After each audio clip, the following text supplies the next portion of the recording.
Alright everybody, welcome to another episode of Ranger Auto. We're doing a maintenance video today, so we're going to be underneath the hood of our Pontiac. First thing I want to show you though is, aside from it being cold, you see this car over here? It's got his wipers up. Never do this. Reason being, and I'll show you here with this car. You see he's already got ice on his wiper blade. That's unavoidable. You're going to get that. But you see this, let me see if I can zoom in a little bit on this spring. There's a spring that sits inside these wiper arms. Hang on just a minute, guys. Alright, you see that spring sitting right there? It's right, let's see, my finger in there. Right in there, there's a spring that sits in there. Cold weather on springs make them go bad. Never, ever do this to your car unless you want to replace your wiper arms. That's the reason they put defrosters in cars. You start your car up, you let your windshield warm up from the inside. That will warm up your wiper blade, therefore making your wipers work. Anybody who does this and ends up having to replace wiper arms, you deserve what you get. Because what happens here is, you see this middle section right here on this wiper?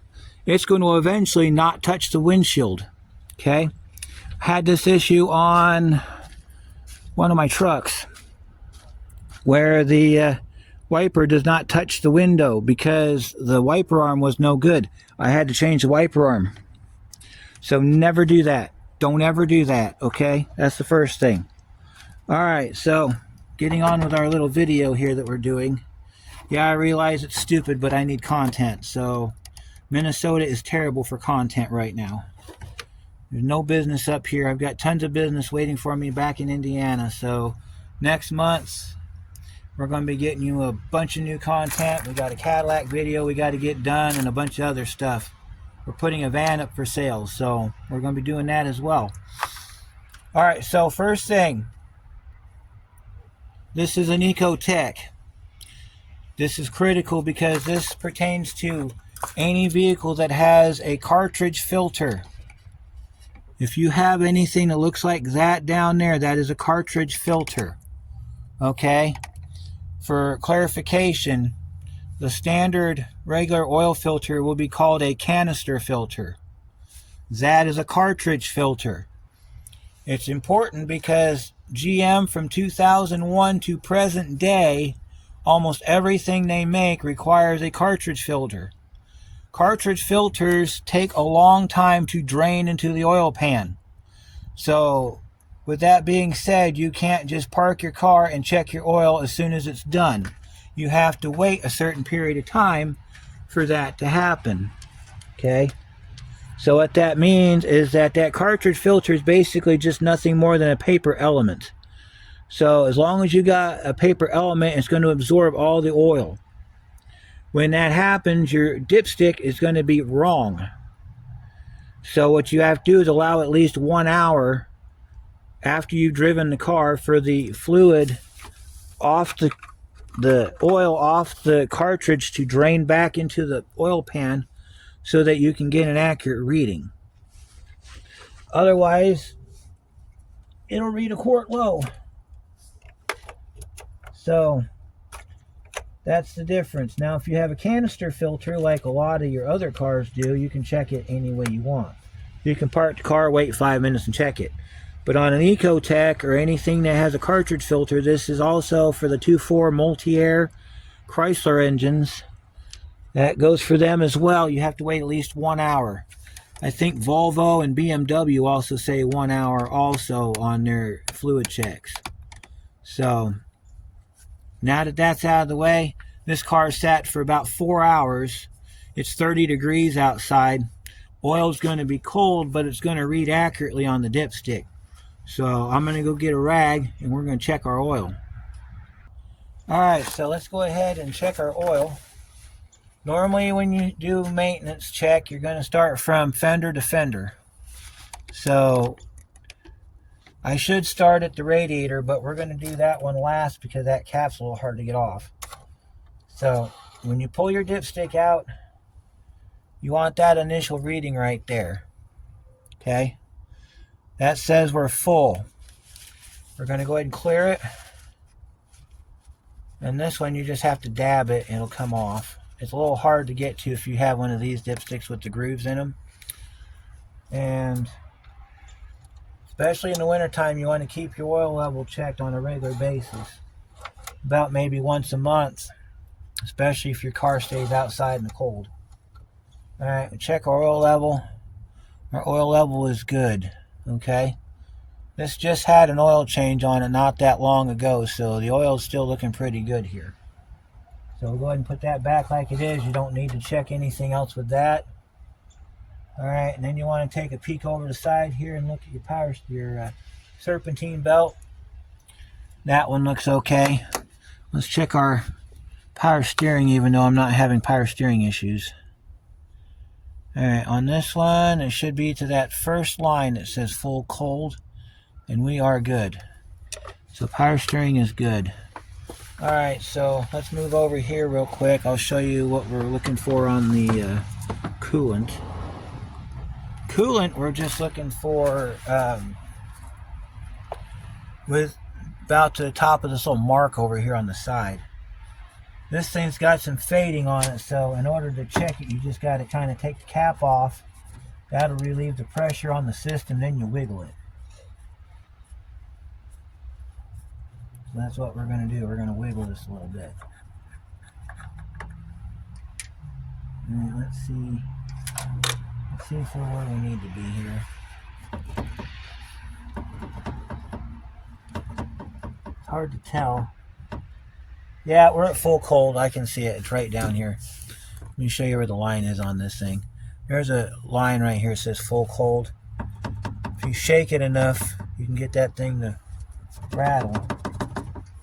You can tell where it is. I plan on replacing this with a clearer unit since I don't have crap in the system. This one needs to be replaced.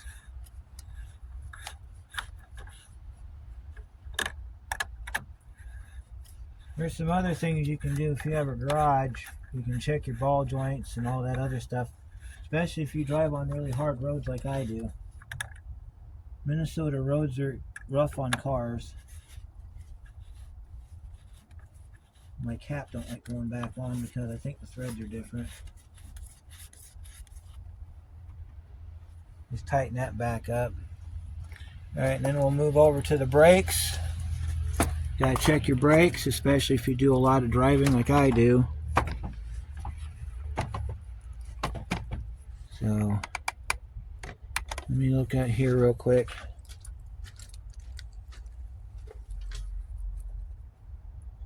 Yeah, it looks like we might be getting close to having to put brakes on the car again. Yeah, brakes are about midway, so that's telling me that we're probably going to have to, when we get the car back down to Indiana, we're going to put brakes on it again. Yeah. We're also going to probably do a master cylinder on this car because I'm still having pulsations coming from the brake pedal. So we may have to do another brake video on this car. So, let's see, last thing we need to do is our washer fluid. Let me go get some so I show you what we're putting in it. This is one of them neat little units where you can flip it back like that and hold it open.